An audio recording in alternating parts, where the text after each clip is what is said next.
ನಾವೇನು ಶ್ವಾಸೋಚ್ಛ್ವಾಸವನ್ನ ಮಾಡ್ತೇವೆ, ಇದಕ್ಕೆ ಬೇಕಾದಂತಹ ಸಮಯ 4 ಸೆಕೆಂಡುಗಳು. 1 ನಿಮಿಷಕ್ಕೆ ಸರಿಯಾಗಿ ಯಾವನು 15 ಬಾರಿ ಉಸಿರಾಡ್ತಾನೆ ಅವನು ಆರೋಗ್ಯವಂತ ಪುರುಷ ಅಂತ ಅರ್ಥ. ದೇಹದಲ್ಲಿ ಯಾವುದೇ ರೀತಿಯ ನ್ಯೂನತೆ ಇದ್ದರೆ ಆ 15 ಆಗೋದಿಲ್ಲ. 15ಕ್ಕಿಂತ ಕಡಿಮೆಯಾದರೂ ಆಗ್ತದೆ, 15ಕ್ಕಿಂತ ಜಾಸ್ತಿಯಾದರೂ ಆಗ್ತದೆ. ಪೂರ್ಣ ಆರೋಗ್ಯವಂತನಾದಂತಹ ಏನು ವಯಸ್ಕ ಇದ್ದಾನೆ ಅವನು 1 ನಿಮಿಷಕ್ಕೆ 15 ಬಾರಿ ಉಸಿರಾಡ್ತಾನೆ. ಅಂದರೆ 1 ಬಾರಿ ಉಸಿರಾಟ, 1 ಶ್ವಾಸೋಚ್ಛ್ವಾಸಕ್ಕೆ 4 ಸೆಕೆಂಡುಗಳ ಕಾಲವನ್ನು ತೆಗೆದುಕೊಳ್ತಾನೆ.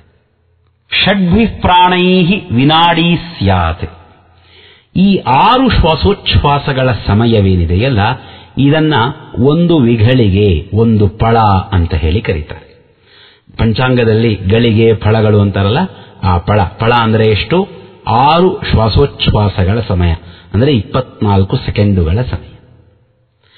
ಆ ರೀತಿಯ ಏನು ಫಳ ಇದೆ ವಿನಾಡಿಕ, ಅದಕ್ಕೆ ವಿಘಳಿಗೆ ಅಂತ ಹೆಸರು, ವಿನಾಡಿಕ ಅಂತ ಹೆಸರು, ಫಳ ಅಂತ ಹೇಳಿ ಕನ್ನಡದಲ್ಲಿ ಕರೀತಾರೆ. ಆ ರೀತಿಯ ಫಳಗಳು 60 ಆದರೆ 1 ಗಳಿಗೆಯಾಗ್ತದೆ. ಅದನ್ನ ಘಟಿಕ ಅಂತ ಕರೀತಾರೆ, ನಾಡಿಕ ಅಂತಲೂ ಕರೀತಾರೆ. 60 ಫಳಗಳಾದರೆ 1 ಫಳಕ್ಕೆ 24 ಸೆಕೆಂಡ್ ಆಗ್ತದೆ. ಆ ರೀತಿಯ 60 ಫಳಗಳು ಅಂದರೆ 1440 ಸೆಕೆಂಡುಗಳು, ಅಂದರೆ 24 ನಿಮಿಷಗಳಾದವು. 1 ಗಳಿಗೆ ಅಂದರೆ 24 ನಿಮಿಷ. ಆ ರೀತಿಯ 2 ಗಳಿಗೆಗಳಿಗೆ 1 ಮುಹೂರ್ತ ಅಂತ ಹೇಳಿ ಕರೀತಾರೆ. ಅಂದರೆ 48 ನಿಮಿಷಗಳಿಗೆ 1 ಮುಹೂರ್ತ. ಆ ರೀತಿಯ 15 ಮುಹೂರ್ತಗಳು 1 ಹಗಲು ಅಂತ ಕರೆಸಿಕೊಳ್ತದೆ. ಆ ರೀತಿಯ 15 ಮುಹೂರ್ತಗಳ ಕಾಲ 1 ರಾತ್ರಿ ಅಂತ ಕರೆಸಿಕೊಳ್ತದೆ. ಅಂದರೆ 1 ದಿವಸಕ್ಕೆ 30 ಮುಹೂರ್ತಗಳಿರ್ತದೆ, 60 ಗಳಿಗೆಗಳಿರ್ತವೆ. 60 ಗಳಿಗೆ ಅಂತಂದ್ರೆ 1 ದಿವಸ 24 ಗಂಟೆಗಳಾಗ್ತವೆ. 30 ಗಳಿಗೆ ಅಥವಾ 15 ಮುಹೂರ್ತ 1 ಹಗಲು, 30 ಗಳಿಗೆ ಅಥವಾ 15 ಮುಹೂರ್ತ 1 ರಾತ್ರಿ. ಈ ರೀತಿಯ ಹಗಲು ರಾತ್ರಿಗಳು 15 ಬಾರಿ ಆದರೆ 1 ಪಕ್ಷ ಅಂತ ಕರೆಸಿಕೊಳ್ಳುತ್ತದೆ. ಈ ರೀತಿಯ ಪಕ್ಷಗಳು 2 ಆದರೆ 1 ಮಾಸ, ತಿಂಗಳು ಅಂತ ಕರೆಸಿಕೊಳ್ಳುತ್ತದೆ. 2 ಮಾಸಗಳು ಸೇರಿ 1 ಋತು ಆಗ್ತದೆ. 6 ಋತುಗಳು ಅಂದರೆ 12 ಮಾಸಗಳು ಸೇರಿದರೆ 1 ವರ್ಷವಾಗ್ತದೆ ನಮಗೆ. ಇದು ಮನುಷ್ಯಮಾನದ ಲೆಕ್ಕ. ಕಾಲದಲ್ಲಿ 3 ಮಾನವಿದೆ. ಒಂದು ಮನುಷ್ಯಮಾನ, ಇನ್ನೊಂದು ದೇವಮಾನ, ಇನ್ನೊಂದು ಬ್ರಹ್ಮಮಾನ. ನಮ್ಮ ಲೆಕ್ಕವನ್ನ ನಾವೀಗ ತಿಳಿದುಕೊಂಡೆವು. ಮನುಷ್ಯರ ಲೆಕ್ಕವನ್ನ ಶ್ವಾಸೋಚ್ಛ್ವಾಸದಿಂದ ಆರಂಭ ಮಾಡಿಕೊಂಡು ತಿಳಿದೆವು. 1 ಶ್ವಾಸೋಚ್ಛ್ವಾಸಕ್ಕೆ 4 ಸೆಕೆಂಡ್ ಬೇಕು. 6 ಶ್ವಾಸೋಚ್ಛ್ವಾಸಗಳು ಅಂದರೆ 24 ಸೆಕೆಂಡುಗಳು 1 ಫಳ ವಿಘಳಿಗೆ ಅಂತ ಕರೆಸಿಕೊಳ್ಳುತ್ತದೆ. 60 ವಿಘಳಿಗೆಗಳು ಅಂದರೆ 24 ನಿಮಿಷಗಳು 1 ಗಳಿಗೆ ಅಂತ ಹೇಳಿ ಕರೆಸಿಕೊಳ್ಳುತ್ತದೆ. 2 ಗಳಿಗೆಗಳು ಅಂದರೆ 48 ನಿಮಿಷಗಳು ಮುಹೂರ್ತ ಅಂತ ಕರೆಸಿಕೊಳ್ಳುತ್ತದೆ. 15 ಮುಹೂರ್ತಗಳು ಅಂದರೆ 30 ನಾಡಿಗಳು 12 ಗಂಟೆಗಳಾಗ್ತವೆ, 1 ಹಗಲು ಅಂತ ಕರೆಸಿಕೊಳ್ಳುತ್ತದೆ. 30 ಮುಹೂರ್ತಗಳು 60 ಗಳಿಗೆಗಳು 1 ಪೂರ್ಣ ದಿವಸ ಅಂತ ಕರೆಸಿಕೊಳ್ಳುತ್ತದೆ. 15 ದಿವಸಗಳು ಪಕ್ಷ, 30 ದಿವಸಗಳು ಮಾಸ, 60 ದಿವಸಗಳು 1 ಋತು, 3 ಋತುಗಳು ಸೇರಿದರೆ 1 ಅಯನ, 2 ಅಯನಗಳು ಅಂದರೆ 6 ಋತುಗಳು ಅಂದರೆ 12 ಮಾಸಗಳು ಸೇರಿದರೆ 1 ವರ್ಷ ಅಂತ ಕರೆಸಿಕೊಳ್ಳುತ್ತದೆ. ನಮ್ಮ 360 ದಿವಸಗಳ 1 ವರ್ಷ ದೇವತೆಗಳಿಗೆ 1 ಹಗಲು ರಾತ್ರಿ. ನಮ್ಮ ಪೂರ್ಣವಾದ 1 ವರ್ಷವೇನಿದೆ ದೇವತೆಗಳಿಗೆ ಹಗಲು ರಾತ್ರಿ. ನಮ್ಮಲ್ಲಿ ಉತ್ತರಾಯಣ ದಕ್ಷಿಣಾಯನ ಅಂತ 2 ಅಯನಗಳಿವೆಯಲ್ಲ, ಉತ್ತರಾಯಣ ಅವರಿಗೆ ಹಗಲು, ದಕ್ಷಿಣಾಯನ ಅವರಿಗೆ ರಾತ್ರಿ.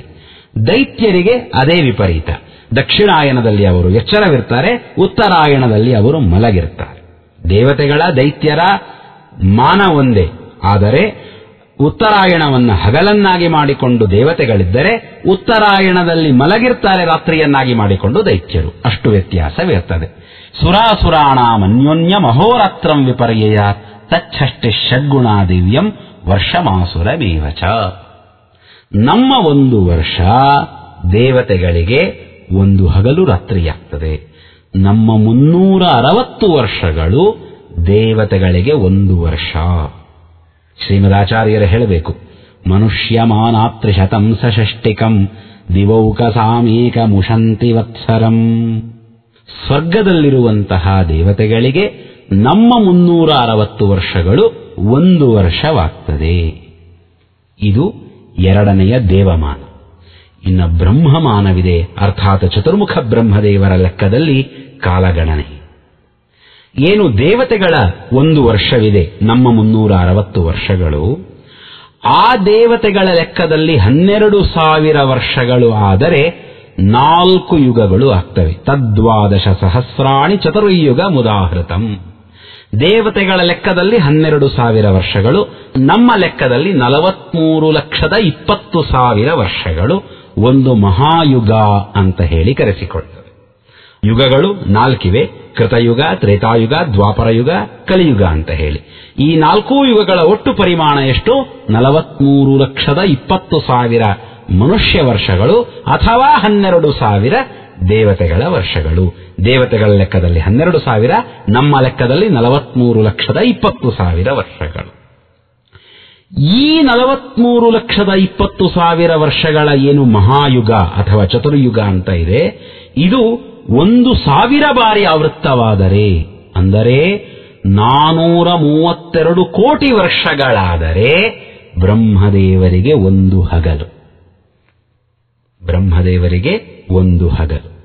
ಅಷ್ಟೇ ರಾತ್ರಿ, ಅಂದರೆ ನಮ್ಮ ಲೆಕ್ಕದಲ್ಲಿ 864 ಕೋಟಿ ವರ್ಷಗಳು ಬ್ರಹ್ಮದೇವರ 1 ಹಗಲು ರಾತ್ರಿ.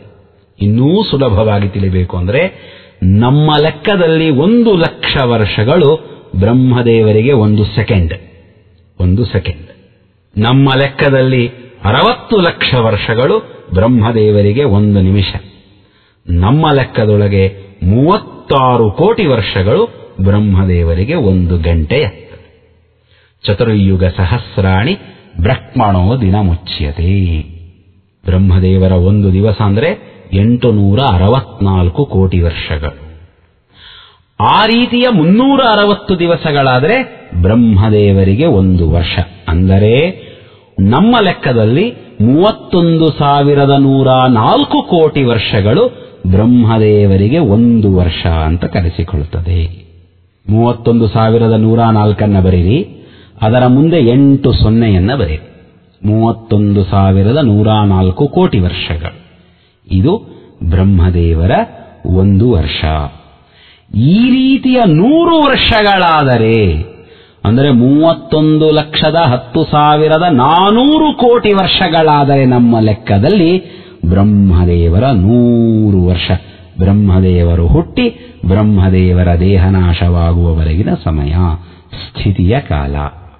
ಇಷ್ಟೇ ವರ್ಷಗಳು ಅಂದರೆ 31,10,400 ಕೋಟಿ ವರ್ಷಗಳು ಬ್ರಹ್ಮ ಪ್ರಳಯ ಅಂತ ಕರೆಸಿಕೊಳ್ಳುತ್ತದೆ. ಸಮಗ್ರ ಸಾವರಣ ಬ್ರಹ್ಮಾಂಡದ ವಿನಾಶವಾಗಿ ಎಲ್ಲ ಕಡೆಯಲ್ಲಿ ಲಕ್ಷ್ಮ್ಯಾತ್ಮಕವಾದ ಜಲವಿದ್ದಾಗ ಪರಮಾತ್ಮ ಆಲದೆಲೆಯ ಮೇಲೆ ಪವಡಿಸಿ ಬಿಡುತ್ತಾನೆ. ಮಹಾಪ್ರಳಯ.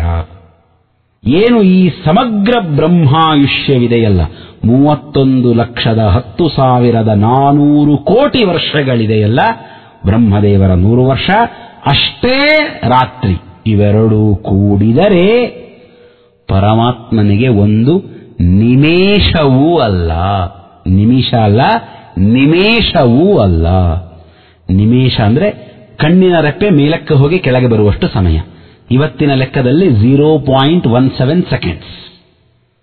ಬ್ರಹ್ಮದೇವರ ಲೆಕ್ಕದಲ್ಲಿ 200 ವರ್ಷಗಳು ಪರಮಾತ್ಮನ 1 ನಿಮೇಷಕ್ಕೂ ಸಾಟಿಯಾದದ್ದಲ್ಲ. ಅಷ್ಟು ವಿಸ್ತೃತನಾದವನು, ಅಷ್ಟು ಅನಂತನಾದವನು ಭಗವಂತ. ದೇವಕೀದೇವಿ ಶ್ರೀಕೃಷ್ಣನನ್ನು ಹಡೆದಿರ್ತಾಳೆ. 7 ತಿಂಗಳ ಕಾಲ ಭಗವಂತ ದೇವಕಿಯ ಗರ್ಭದಲ್ಲಿದ್ದ.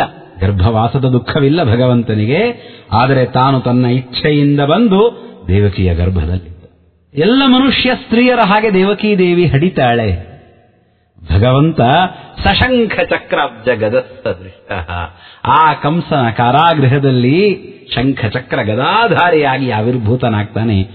ಮಗುವಾಗಿ ಹುಟ್ಟೋದಿಲ್ಲ ಭಗವಂತ. ಆ ಪರಮಾತ್ಮನ ಪರಮಮಂಗಲವಾದ ರೂಪವನ್ನ ಕಂಡು ದೇವಕೀ ದೇವಿ ಕೈಜೋಡಿಸಿ ಹೇಳ್ತಾಳೆ, ಯೋಯಂಕಾಲಸ್ತಸ್ಯ ತೇ ವ್ಯಕ್ತ ಬಂಧೋ ಚೇಷ್ಟಾ ಮಾಹುಶ್ಚೇಷ್ಟತೆ ಯೇನ ವಿಶ್ವಂ ನಿಮೇಷಾದಿರವತ್ಸರಾಂತೋ ಮಹೀಯಾನ್ ತಂತ್ವೇಶಾನಂ ಕ್ಷೇಮಧಾಮ ಪ್ರಪದ್ಯೇ ಯೋಯಂ ಕಾಲಸ್ತಸ್ಯ ತೇ ವ್ಯಕ್ತವಂಧೋ.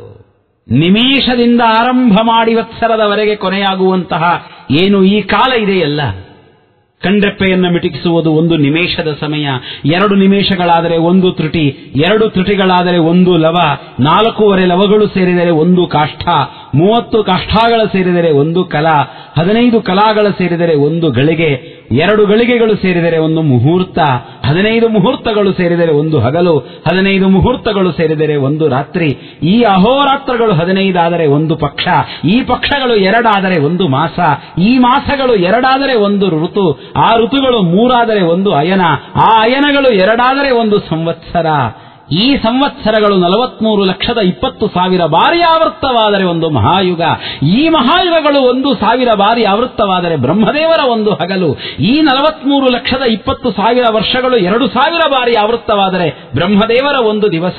ಆ ಬ್ರಹ್ಮದೇವರ 1 ದಿವಸ 360 ಬಾರಿ ಆದರೆ ಬ್ರಹ್ಮದೇವರ 1 ವರ್ಷ. ಆ ರೀತಿಯಾದ 100 ವರ್ಷಗಳಾದರೆ ಅದು ಬ್ರಹ್ಮಾಯುಷ್ಯ. ಆ ರೀತಿಯಾದ 2 ಬ್ರಹ್ಮಾಯುಷ್ಯದ ಕಾಲ ಪರಮಾತ್ಮನಿಗೆ ನಿಮೇಷಕ್ಕೂ ಸಾಟಿಯಲ್ಲ. ನಿಮೇಷಾದಿರ ವತ್ಸರಾಂತೋ ಮಹೀಯಾನ್.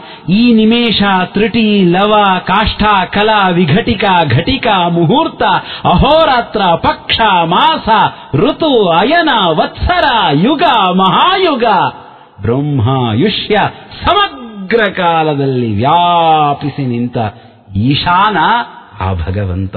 ತಂತ್ವೇಶಾನಂ ಕ್ಷೇಮಧಾಮ. ಭಗವಂತನನ್ನ ಹೊಟ್ಟೆಯಲ್ಲಿ ಧರಿಸಿದ್ದೇನೆ, ನನ್ನ ಮಗ ಅನ್ನುವಂತಹ ಭ್ರಾಂತಿ ಆಗ ದೇವಕಿಗೆ ಬಂದಿಲ್ಲ. ಕಾಲನಿಯಾಮಕನಾದ ಭಗವಂತ, ನಮ್ಮ ಗಣನೆಗೆ ಮೀರಿದ ಕಾಲದವನು ಭಗವಂತ. ಈ ಬ್ರಹ್ಮದೇವರ 200 ವರ್ಷಗಳೂ ಪರಮಾತ್ಮನ ನಿಮೇಷಕ್ಕೆ ಸಾಟಿ ಇಲ್ಲ ಅಂತಾದರೆ ಆ ಭಗವಂತ ಅದೆಷ್ಟು ಅನಂತನಾಗಿರಲಿಕ್ಕಿಲ್ಲ, ಅದೆಷ್ಟು ಮಹೀಯಾನಾಗಿರಲಿಕ್ಕಿಲ್ಲ ಭಗವಂತ. ಕಾಲ ದೊಡ್ಡದಾಗ್ತಾ ಅನಂತವಾಗಿ ಬಿಡ್ತದೆ. ಕಾಲಕ್ಕೆ ಆದಿ ಇರಲಿಕ್ಕೆ ಸಾಧ್ಯವಿಲ್ಲ, ಕಾಲಕ್ಕೆ ಅಂತ್ಯವಿರಲಿಕ್ಕೆ ಸಾಧ್ಯವಿಲ್ಲ. ಆದಿ ಇಲ್ಲದ, ಅಂತ್ಯವಿಲ್ಲದ ಈ ಅನಂತ ಕಾಲಕ್ಕಿಂತಲೂ ಮಿಗಿಲಾದವನು ಕಾಲನಾಮಕನಾದ ಭಗವಂತ. ಓ ಕ್ಷೇಮಧಾಮ, ನಮಗೆ ದೊರಕಬೇಕಾದ ಎಲ್ಲ ಸೌಖ್ಯಕ್ಕೂ ನೀನೇ ಆಶ್ರಯ ಸ್ವಾಮಿ ಅಂತ ಹೇಳಿ ದೇವಕಿ ದೇವಿ ಶ್ರೀಕೃಷ್ಣನಿಗೆ ನಮಸ್ಕಾರ ಮಾಡ್ತಾಳೆ.